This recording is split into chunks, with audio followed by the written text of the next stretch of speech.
Good morning, everyone, and welcome to our first digital literacy workshops here in Bloomfield at Bloomfield Community Television, BCTV. And I'm really happy to have everyone here in the studio.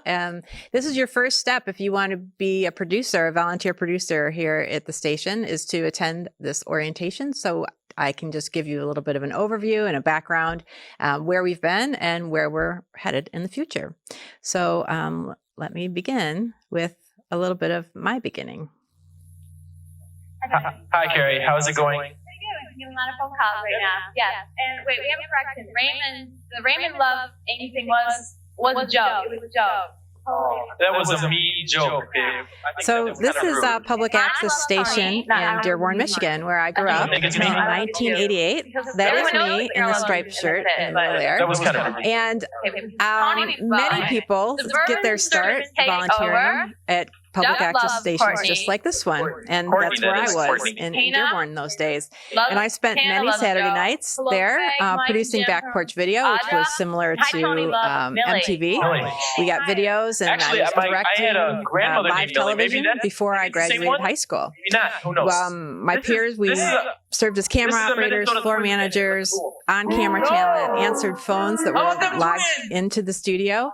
And they've gone around, my classmates now have literally worked around the world. The people that here were in this show with me, and then also a whole variety of other things.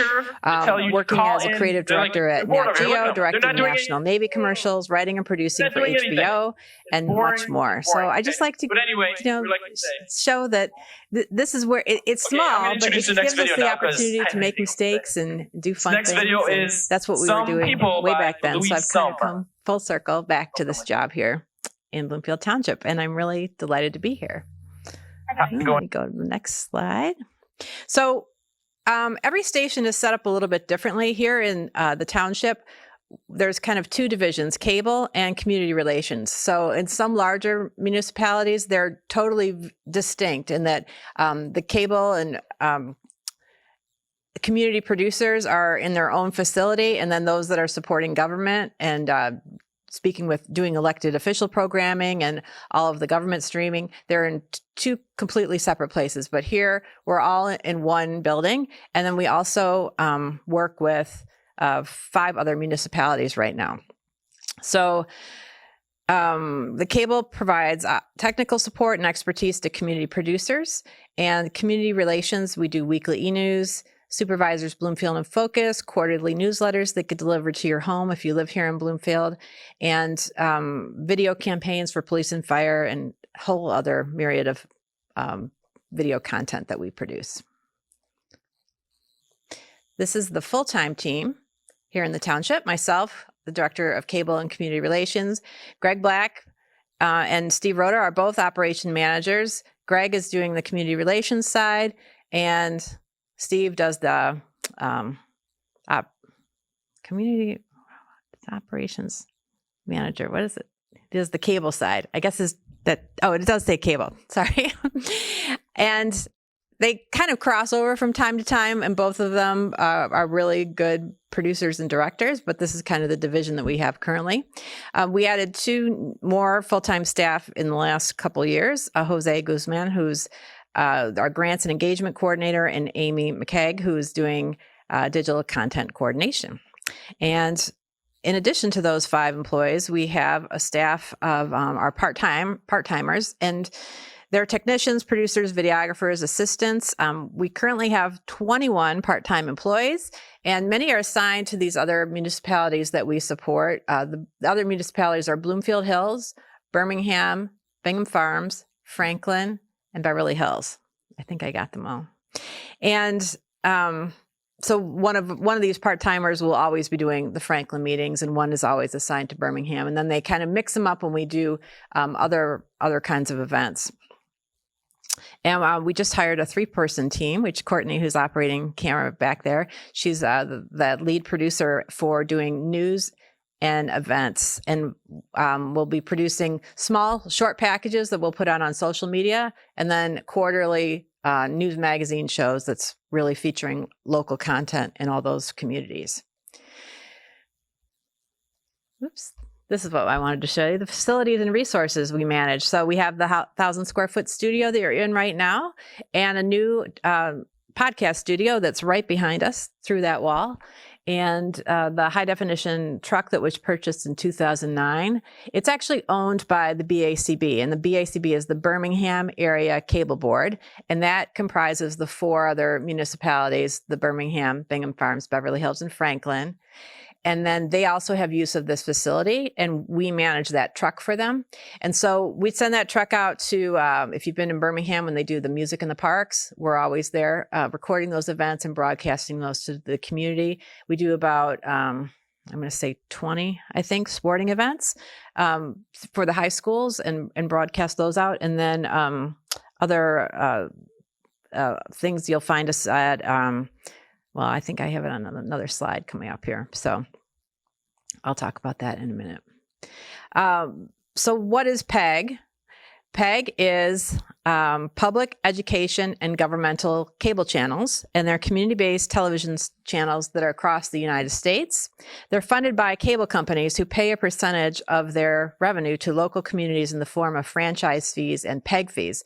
So if you have Xfinity or if you have AT&T on the bill, you will actually see it broken out into franchise fees and PEG fees. And they're charged to the cable providers for allowing them to operate in the rights of way. And the franchise fee is capped at 5% of the gross income derived from the provision of paid television services. And the PEG fee is, I think, 2.5% here in Michigan, and it varies from state to state. About 20 states, Michigan is included in them. The franchise agreements are negotiated at the state level, and then others, they used to be negotiated. Every municipality would negotiate those agreements. So it does make it easier for, I guess, all of us, because we don't have to employ the attorneys to have all the various negotiations. And so while it does vary, like I said earlier, about from state to state, it usually includes the videotaping of governmental meetings to provide transparency in government. So while maybe some of the meetings are more attended than others, there's always the opportunity for the public comment to be you can come in and speak, and then also it's recorded and broadcast. And then you can also, those meetings pretty much are there forever, so that you can go back to many years ago if you wanted to research something. And it provides, I guess, anybody that's still reporting on things, that they can report what's going on to provide that transparency. And then there's also the kind of programming that you won't find anywhere else that is super local, that is produced by community producers like perhaps you're interested in becoming. The education channel is managed by Bloomfield High School here in the township. And so with the other communities, the BACB, they provide grants to schools for technology. So iPads or cameras or things of that nature, that the schools can go to the BACB and request some of those funds. So the importance of PEG television, the technology support and equipment to demystify the media production process and foster digital literacy skills. So that's kind of the trend. It was always from the infancy was providing the technology, but as you know, we're almost on our 40-year anniversary here. It's very different today than it was 40 years ago. So when you were seeing that early video of myself, that was the way videos were made. You had to have these big, bulky cameras, and now obviously we all have one in our hands. So providing these digital literacy classes, there's so many different ways you can produce video content. What's the what is the language, and how can you learn it yourself? Just like you used to learn, Spanish or French, you can learn the language of video, which is what Greg will be talking about in a little bit. Safe, alternative, non-commercial information and programming. So I really like to emphasize the non-commercial piece of that, because it's really one of the only places where videos get produced these days where we don't rely on a revenue stream of commercialization. So I think there's been some, I guess, argument by people that don't want to, I'll say the lobbyists, or that don't want to pay the franchise fees or the PEG fees, because the access to YouTube, people can just put their videos on YouTube, but it's still really, in order for that content to get produced, they're still relying on the number of views. I do get asked frequently, what is your viewership? And that is not really how we measure ourselves, how many people are watching the videos. It's fun to see which videos take off, but that's not how we really determine what videos we make, because especially in support of community producers, if you want to produce a show, we're here to support that. And we don't, there's the restrictions that are involved with PBS. PBS is funded differently than we are. And so they have, especially, you know, it's an election year.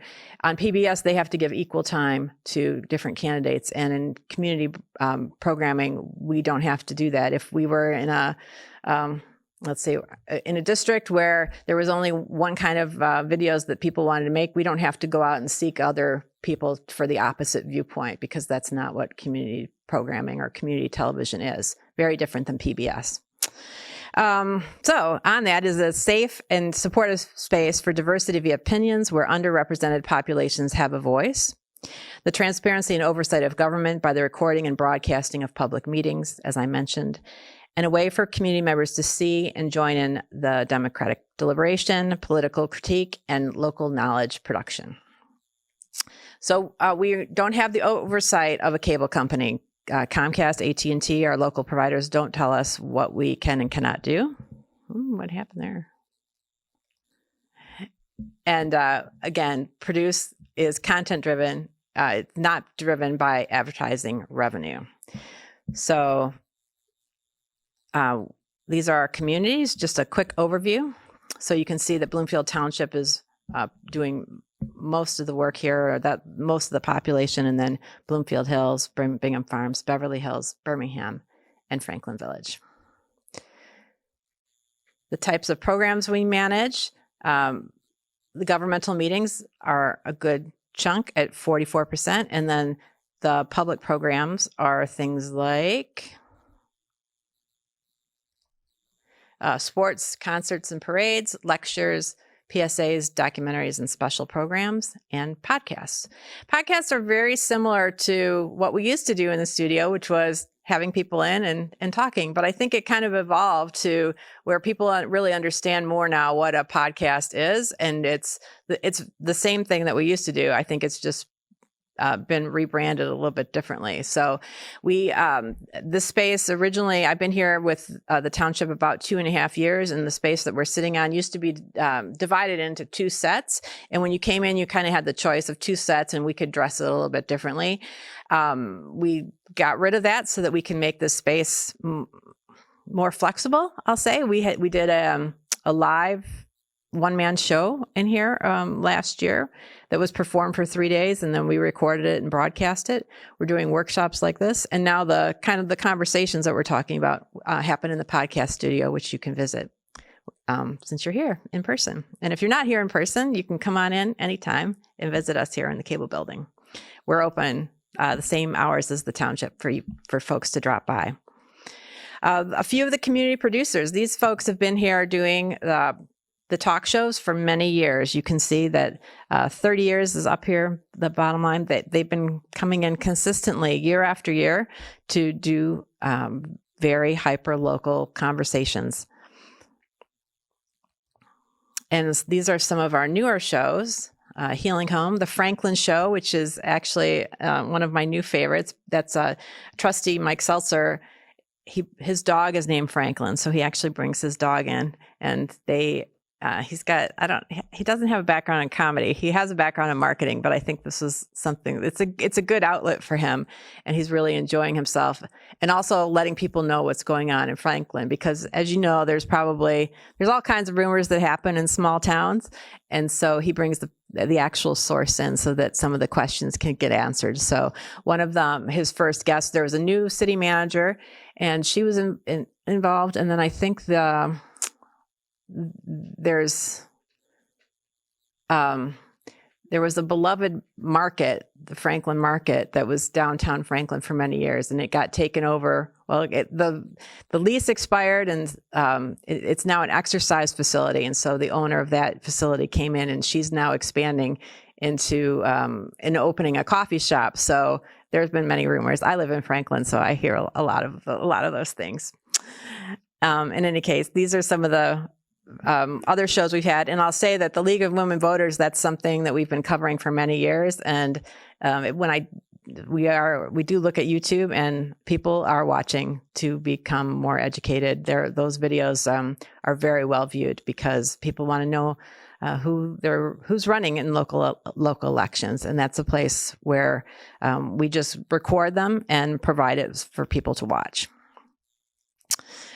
One of the other things that we did this year, we launched the mobile app. If you scan this QR code, you can be linked to where you can download it. And one of the features, so we're going to continue to add to this. Probably one of the more interesting features is that if there's like a tree down on a safety path, you can take a picture of it with your phone and send it immediately to the department and describe where it's at, send them the photo, and they will get that report and can take action on fixing that tree on the safety path or whatever else that may be. So that's the click and report right here. But the feature that we like the best is that this local podcasts and media, that's where you'll find our videos that have been posted to YouTube that you can watch, like this one today, or all the governmental meetings and everything else that we do is available right there in your hand. Just a little bit more about what we do here in the building that's not really cable related, but I do want to mention that we redesigned the print newsletter this year that you get quarterly to your home. That was done here in this department. Our public relations, sending out press releases so that if you're reading the Birmingham Bloomfield Eagle, they always do a nice job of picking up our stories and then also digging in a little bit more to those local stories. As we know, I was talking to a friend of mine who works at the Free Press, and she was saying that there used to be a whole bureau of 30 reporters that worked in Oakland County. And that, of course, does not exist anymore because the advertising revenue just went to the internet, and those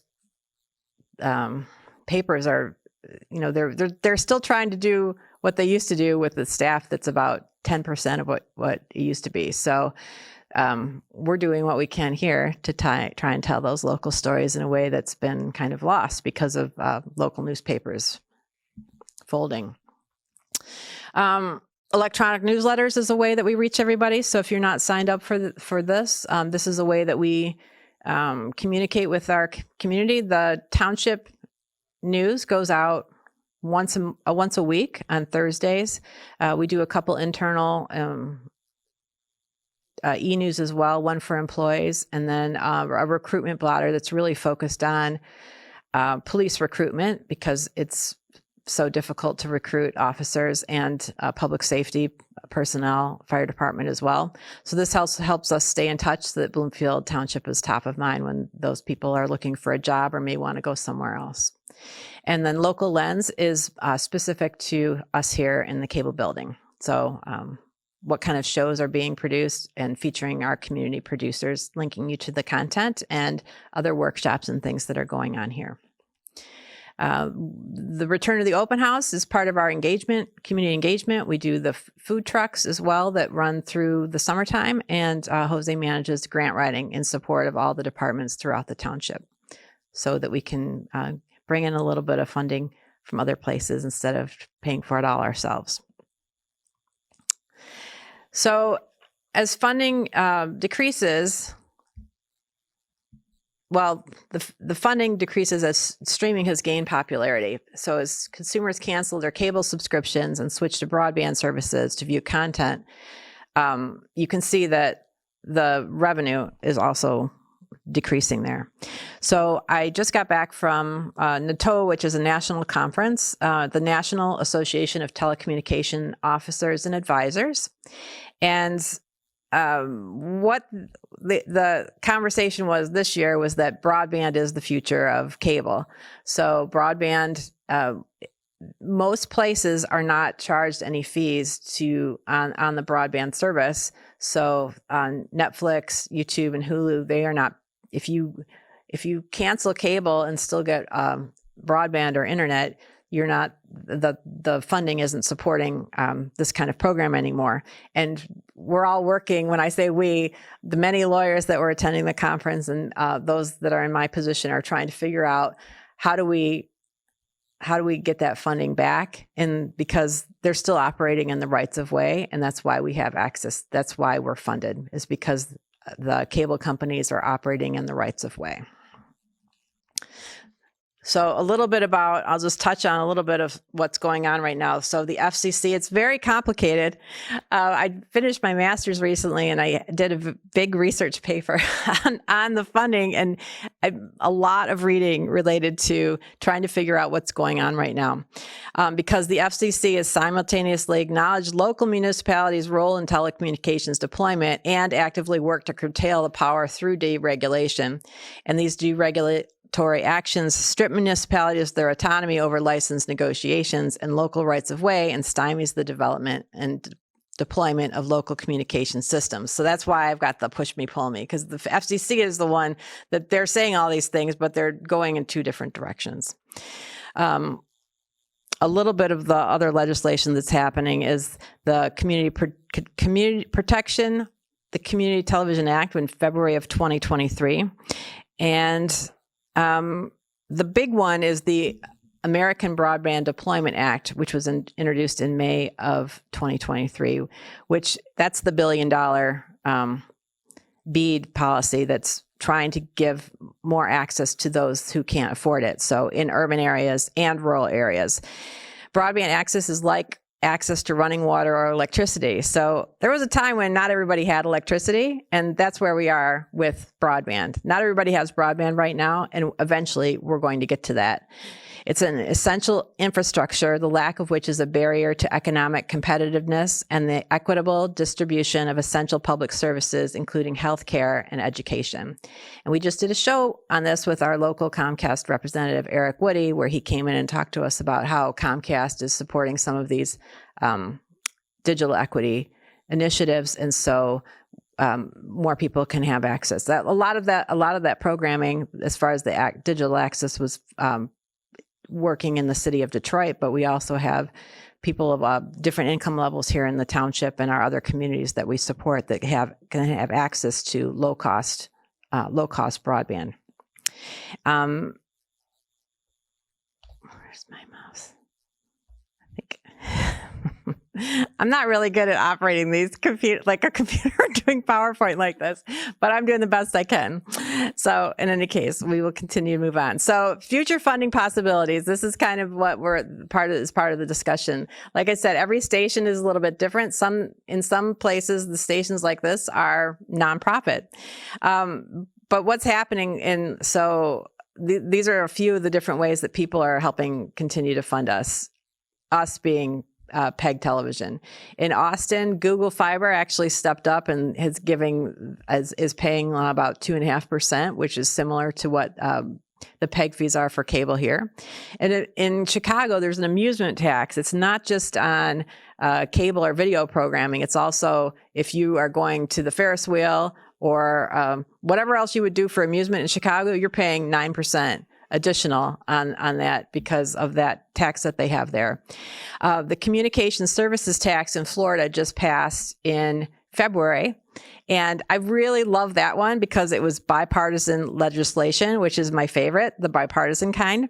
And it really will benefit all Floridians in that they are paying 7% on communication, which includes streaming. So now Netflix does have the ability to, obviously it gets passed on to the consumer, but you would see that if you're living in Florida, you would see that on your Netflix bill as far as in a small percentage, probably 2 or 3%, to pay the tax that Netflix is then required to pass on for local programming and television. The other one that I pull out from my research was the full access to franchise fees. So the franchise fees can be spent on anything. It can go into a general fund and pay for roads or public safety or really anything at all. That's in Michigan, it's been $100 million over for the state of Michigan, and here in the township, the franchise fees are about $1 million. So what they've done in Somerville, because the PEG fees are only for cable, they can only be spent in the cable department. They've always gone to the cable department. So what they did in Somerville was that they thought that this kind of communication was so important that all of the franchise fees were being dedicated to the cable department. And that's where we are almost here in Bloomfield Township today, just because we've really expanded operations and the kind of programming that we're offering now. The department is getting almost all of the franchise fees. And so I think my budget is about $1.5 million, which that also includes the contract for the Birmingham Area Cable Board, which is about a $300,000 contract. And then we get a little, some money from Bloomfield Hills as well. And all of those funds make this facility and the expertise of myself and my staff available to residents in all of those communities. So I hope you think that's worth it as we try and keep going and continue to grow. Just a recap of our studio space, the main studio here, the green room, which is down the hall. And if you're staying for lunch, you can get your lunch from the food truck and bring it back inside and join us for lunch. The podcast studio, and then three editing bays in order to edit all of the programming, and our staff for that. As far as the future, we're going to continue with our education and workshops. We need to find new ways to be relevant, and hopefully workshops like today is one of the ways that we can do that. And we also collaborate with other nonprofits. So if you're not a resident of one of those communities, but the nonprofit operates in our community, we can support your efforts as well.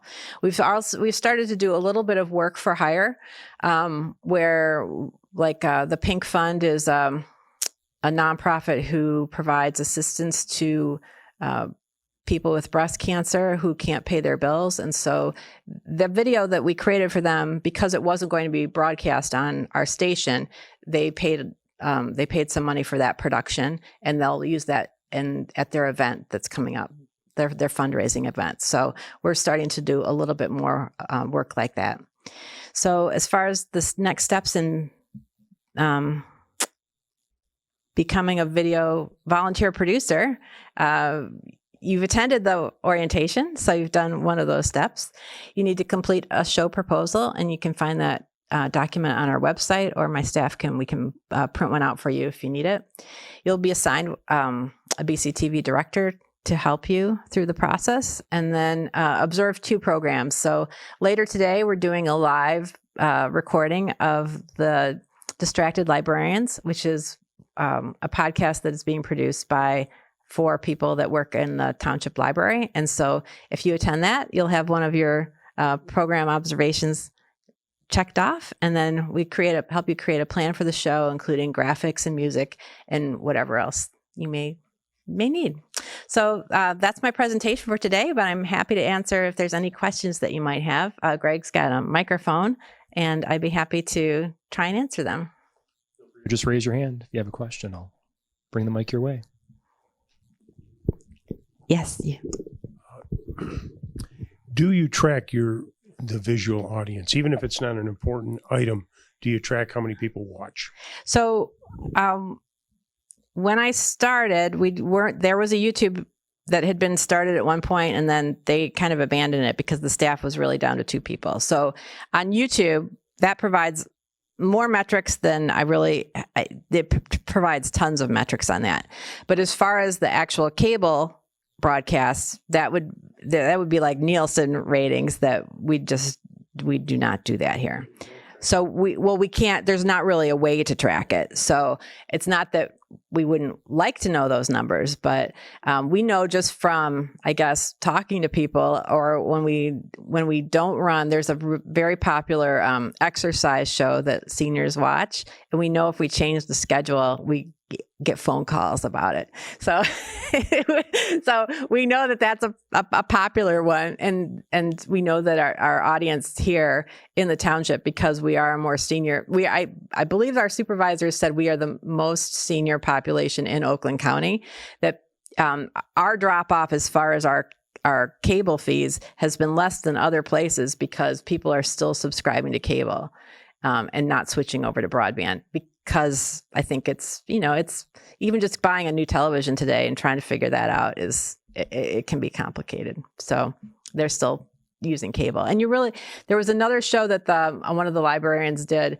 about if you're going to not subscribe to cable anymore, you really need to sit down and look at what you're watching, because there's certain things that you're going to end up, you could pay more than paying for cable when you start to subscribe to HBO or ESPN and all the variety of different programming options out there. So I hope that answered your question. Else?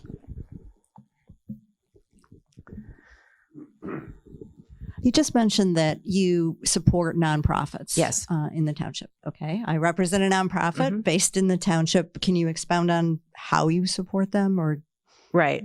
So based on whatever your nonprofit, and anybody, we really try and hook up people that are interested in being on television or producing a show. So if you are just interested in sharing your story, we would try and introduce you to a community producer who might do an interview with you already that's related to whatever your topic is. As far as if you wanted to produce a show, I guess it would depend on, like, let's say if it was Habitat for Humanity, and you wanted to host that show, we could start doing a production related to the different kinds of the housing projects that you would have. We could come out and videotape a build or something along those lines. Anything that's like specifically a fundraising ask, that's not something that we would do. But as far as other support for them, like we did for the Pink Fund, we were able to provide, we essentially charged just for the personnel and not really the equipment costs and the cost that would be charged by a for-profit business. We're able to, because I just look at we want to be able to help tell these stories. That is what we're here for. So we try and do the best we can based on how much staff capacity and things like that. So within your capabilities here, could you help a nonprofit put together a nice little package that we could then use to go out and fundraise with? Is that something you could do? We could do that as a work for hire that would probably be more competitive than what you would get by a for-profit business. Okay, thank you. Yeah.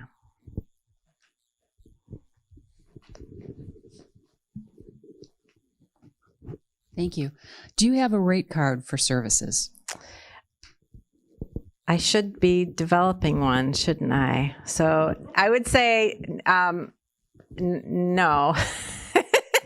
Not really, because I have it in my head, and I don't have anything printed yet. So I will work on that. I think that would probably be a good idea. So we're working on a documentary right now that I just it's for I'll just give an example of something else. So it's a 100-year anniversary of a church in Ferndale, and they aren't one of our communities, and they wanted a special video for their event that's like a 10 to 12 minute historical video, and he said he had $5,000. So when somebody comes to me and says, this is how much money I have, then I help explain, then I kind of think about what would be reasonable to be able to produce what he wants and stay within his budget. So for that, we'll be able to do 3 days of production, meaning interviews and some B-roll, some photography out at the church, and then produce a 10 or 12 minute video in about 30 hours of editing. And so that's, those kind of estimates, I guess, are based on, I was a producer and director for 25 plus years before I came to work here, and I worked with many nonprofits along the way. And there's always, there's the budgets, those budgets are about the same. And so I have a lot of experience in trying to figure that out. So the more people that you want, we also did one, another work for hire example was for the Michigan, bicycle. What was it, Greg? The Michigan Bicycle League. The Michigan Bicycle League. And this was it was like, this is kind of how I operate here a little bit. So what happened that whole story behind that. And this is what I love about this job and how things work sometimes in doing small local television. So our clerk, Martin Brook, lives about a mile from the township, and he rides his bike to work. And he emailed me and said, you know, we really should, I want to see some kind of bicycle safety video, not on how bicyclists need to be safe, but what the drivers need to do in order to be more cognizant of people on bikes. And so I sent an email to our new public safety officer, Heather, in the police department, and she had this contact at this Michigan Bicycle. Tell me again, Greg. Why can't I remember? MBL, MBL, Michigan Bicycle League. Michigan League of Bicyclists. She had a contact there, and they have this new. They do all kinds of. He actually goes to court when they're riding in groups of 30 bicyclists, and they're now recording. They have a video camera on the bike, so when people get within 3 feet or it's reckless driving, they actually have the video evidence to now go to court and issue that person a ticket. And as people have died by getting hit by a vehicle. And so this guy called me and he said, you know, I really need help with this video that I'm doing for this grant, and I need to get it done. I need to get it done by the end of September. And so that went from this one little request that the clerk made to turning into this huge, I don't know, how many people did you have working with you? 12 people that day. So they did this 1-day production with 5 cameras and multiple GoPros to really educate the public on this particular issue. And so that one, I think it was about $11,000 was the price tag on it.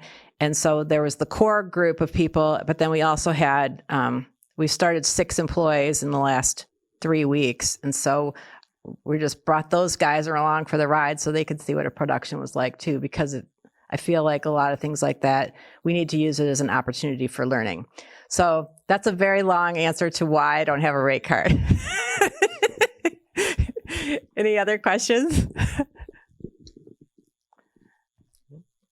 No? Not today? All right. Well, I hope some of you stay around for the other workshops today, and it's been really great. And I'm here to answer any questions one-on-one afterwards, today, or in the future. Thanks very much.